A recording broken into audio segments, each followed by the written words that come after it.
తమిళంలో star hero TVK party అధ్యక్షుడిగా పేరు పొందిన విజయ్ ఇంటికి బాంబు బెదిరింపులు వచ్చినట్లుగా తమిళ మీడియాలో వినిపిస్తున్నాయి. శనివారం రోజున రాత్రి విజయ్ సభలో జరిగిన తొక్కిసలాటలో 39 మంది చనిపోగా విజయ్ ని వ్యతిరేకిస్తున్నారు. విజయ్ తన ర్యాలీలో మృతి చెందిన వారిని తలుచుకుని తీవ్ర దిగ్భ్రాంతికి గురై ఒక్కొక్కరికి 20 లక్షల రూపాయలు, గాయాలతో చికిత్స పొందుతున్న వారికి 2 లక్షల రూపాయలు ఆర్థిక సహాయాన్ని ప్రకటించారు. ఈ నేపథ్యంలో విజయ్ ఇంటికి పోలీసులు భారీగానే బందోబస్తు ఏర్పాటు చేశారు.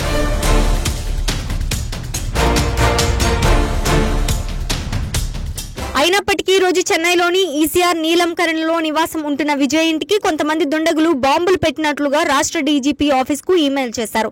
అలాగే హీరో విజయ్ ఇంటికి ఫోన్ చేసి మరికొద్ది సేపట్లో ఇంటిని కూల్చేస్తామంటూ బెదిరింపులకు పాల్పడినట్లు తెలుస్తోంది.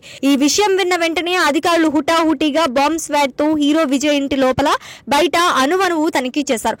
కానీ ఇంటి లోపల బయట ఎటువంటి బాంబుల ఆనవాలు కనిపించకపోవడంతో కాస్త ఊపిరి పీల్చుకున్నారు.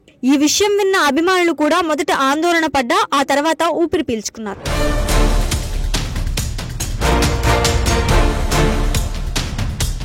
అసలు ఇలాంటి బెదిరింపులకు పాల్పడిన వ్యక్తి ఎవరు, ఏ ఉద్దేశంతో ఇలాంటి బెదిరింపులు పాల్పడ్డారనే విషయంపై పోలీసులు దర్యాప్తు చేస్తున్నారు.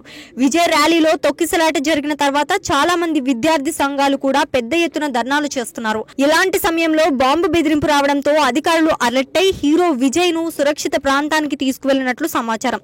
అలాగే హీరో విజయ్ ఇంటి సమీప ప్రాంతంలో కూడా కొన్ని రూల్స్ పెట్టారు.